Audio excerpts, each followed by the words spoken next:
अस्सलामुअलैकुम and welcome to another video. दोस्तों, आज की वीडियो में आप जानोगे कि अगर आपने अपनी एनुअल टैक्स रिटर्न गलत सबमिट कर दी है या आप कोई वैल्यू लिखना भूल गए हो या कोई भी ऐसी चीज़ जिसको आप अपने टैक्स रिटर्न में डिक्लेयर करना चाहते थे मगर भूल गए और गलत टैक्स रिटर्न सबमिट कर दी, तो अब सबमिट करने के बाद आप उस गलती को कैसे ठीक कर सकते हैं। अगर ये वीडियो आपके लिए फ़ायदेमंद साबित हो तो इसको ज़्यादा से ज़्यादा लाइक करें, शेयर करें एंड हमारे इस चैनल को सब्सक्राइब करने के साथ बेल आइकन को लाजमी प्रेस कर दें। अब मॉडिफिकेशन के कुछ रूल्स होते हैं जिनको आप सबके लिए समझना बहुत ही ज़रूरी है, ताकि आपको पता तो चले कि इसको आप कैसे रिवाइज या एडिट कर सकते हैं। तो चलिए मैं आपको पहले इसके रूल्स एंड रेगुलेशन समझाता हूँ। ये सेक्शंस हैं 114(6) for income tax return and 116(3) for wealth statement, और इनके मुताबिक जो बताया गया है वो मैं आपको सिंपल लफ्ज़ों में शॉर्ट करके समझा देता हूँ। मज़ीद इसके बारे में जानने के लिए वीडियो के नीचे एक लिंक दिया गया है, आप उसको विज़िट कर लें।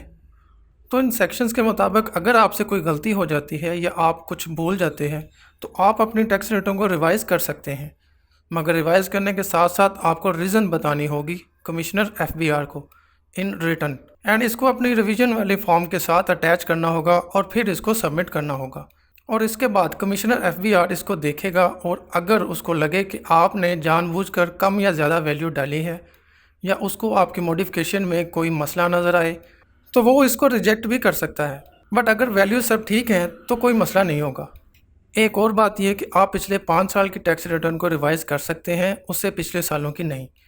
तो चलिए अब मैं आपको बताता हूँ कि आप अपने टैक्स रिटर्न को एडिट, मॉडिफाई या रिवाइज़ कैसे कर सकते हैं। जैसे ही आप IRIS में लॉगिन करेंगे तो आप इस डैशबोर्ड में आ जाएंगे। यहाँ से आके आपने सबसे पहले ये देखना है कि आपने किस साल के टैक्स रिटर्न को रिवाइज़ करना है। अगर यहाँ पे देखें इस कंप्लीटेड टास्क में, तो यहाँ पे ये डिक्लेरेशन के टैब में आपको पिछले तमाम सालों की टैक्स रिटर्न जो है नज़र आ रही होती है। यहाँ से आपने चूज़ करना है कि आपने किस साल में मॉडिफिकेशन करनी हो। जैसे मैंने बताया था कि लास्ट 5 साल की आप मॉडिफाई कर सकते हो। तो अगर आप देखना चाहो तो यहाँ से अपने उस टैक्स रिटर्न को पहले ओपन करके उसमें मसला देख लें भी कहाँ पे आपने ठीक करना है, और इसके बाद आपने आ जाना है इधर डिक्लेरेशन वाले टैब में, और यहाँ से आपने ये रिटर्न स्टेटमेंट रिवाइज्ड इस सेक्शन में से जौन सा फॉर्म इधर आप सबमिट करेंगे उसके अगेंस्ट यहाँ पे रिवीजन वाला फॉर्म होगा। जैसे नॉर्मल रिटर्न का नॉर्मल रिटर्न या simplified return for manufacturers classic view के अगेंस्ट ये क्लासिक व्यू वाला है। फिर सिंप्लीफाइड रिटर्न फॉर ट्रेडर, ये भी क्लासिक व्यू है, ये नीचे ट्रेडर्स के लिए क्लासिक व्यू है। और ये नीचे 116(2) वेल्थ स्टेटमेंट है, तो उसके अगेंस्ट ये 116(3) वेल्थ स्टेटमेंट वाला रिवीजन फॉर्म सबमिट होगा। मैंने ये दोनों ओपन करके रखी हैं। जैसे मैं अगर आपको इनकम स्टेटमेंट के लिए बताऊं तो उसके लिए आपने डिक्लेरेशन टैब में से ये नॉर्मल रिटर्न लेना है। ये आपके सामने इनकम स्टेटमेंट वाला ओपन होकर आ जाएगा। और अगर आपने अपनी वेल्थ स्टेटमेंट को रिवाइज़ करना है, उसमें मसला था, तो फिर आप ये 116(3) वेल्थ स्टेटमेंट वाला फॉर्म लेंगे जो यहाँ पे मैंने ओपन करके रखा हुआ है। तो चलिए पहले मैं आपको ये इनकम वाला दिखाता हूँ। यहाँ पे सिंपल आपने जिस साल की वो टैक्स रिटर्न होगी उसका ईयर यहाँ पे लिखना है। मैं मिसाल के तौर पे लिखता हूँ कि 2020 था, उसको मैं यहाँ से सिलेक्ट कर लेता हूँ। ये इस तरह से फॉर्म लोड होके आ जाएगा। अभी देखिए यहाँ पर तो ये पिछले जो उस साल 2020 की मैंने वैल्यूज़ डिक्लेयर की थी वो यहाँ पे नज़र आ रही हैं सारी। तो अब जब आपने ये मॉडिफिकेशन और फॉर्म ओपन किया है तो यहाँ पे आपने इसको मॉडिफाई करना है। मिसाल के तौर पर मैं कह देता हूँ 5,27,000 वैल्यू नहीं थी, ये थी 4,27,040। ये लिखने के बाद मैं यहाँ से इसको कैलकुलेट करूँगा, एक दफ़ा और कैलकुलेट करूँगा तो ये वैल्यूज़ यहाँ पे आ जाएंगी सिंपल।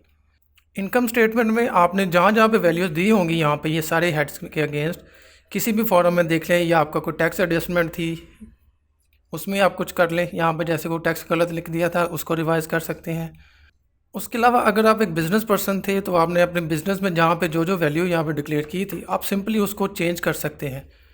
सिमिलरली फॉर फ्रीलांसर्स वगैरह के लिए है कि वो उन्होंने जो अपना सोर्स यहाँ पे डिक्लेयर किया होगा वो अमाउंट जितनी होगी कम या ज़्यादा होगी तो वो उसको कम ज़्यादा कर सकते हैं। ये सब कुछ करने के बाद आपने यहाँ पे ये अटैचमेंट वाले टैब पे आना है। यहाँ पे आपको ये 3 चीज़ें नज़र आएंगी, final accounts, revised accounts and reason for revisions. जो सेक्शन मैंने आपको पहले पढ़ के बताए थे उनके मुताबिक आपको अपनी रिवीजन सबमिट करनी होगी इन रिटर्न। तो मैंने यहाँ पे एक MS वर्ड की फ़ाइल रेडी की हुई है। इस वर्ड की फ़ाइल में मैंने एक डेमो टेक्स्ट पहले से लिख के रखा हुआ है। ये है आपके इनकम स्टेटमेंट के लिए और ये वाला है आपके वेल्थ स्टेटमेंट के लिए। तो आपने इसको अपने हिसाब से मॉडिफाई करना है, सिंपल इसी को कॉपी पेस्ट नहीं कर देना। आपकी जो रीज़न होगी आपने उसको लेके और इसमें आपने इसके साथ अटैच करना है। मज़ीद इसके बारे में जानने के लिए मैंने वीडियो के डिस्क्रिप्शन में वेबसाइट का लिंक दिया हुआ है, उसमें सारी डिटेल लिखी हुई है कि क्या कैसे करना है आपने। और इसके रूल्स एंड रेगुलेशंस भी वहीं पे मैंने साथ में मेंशन किए हुए हैं। आप सारी इन्फॉर्मेशन एक ही जगह पे पढ़ सकते हो। सिंपल यहाँ पे जैसे ये रीज़न फॉर रिवीजन है, इसके साथ आपने ये प्लस वाला आइकन दबाना है। वेल स्टेटमेंट कर रहे हैं तो ऊपर से आप इसको ख़त्म कर दीजिएगा। जैसे मैं इसको यहाँ से ख़त्म कर देता हूँ और सिर्फ इसी को सबमिट कीजिएगा। नीचे आपने अपना नाम और CNIC भी लिखना है। इसको यहाँ से सेव करते हैं और यहाँ से आपने इसको अटैच कर देना है। अटैच करने के बाद आपने यहाँ से नीचे ओके कर देना, तो ये साथ में अटैच हो जाएगी। इसके बाद ये है रिवाइज्ड अकाउंट्स।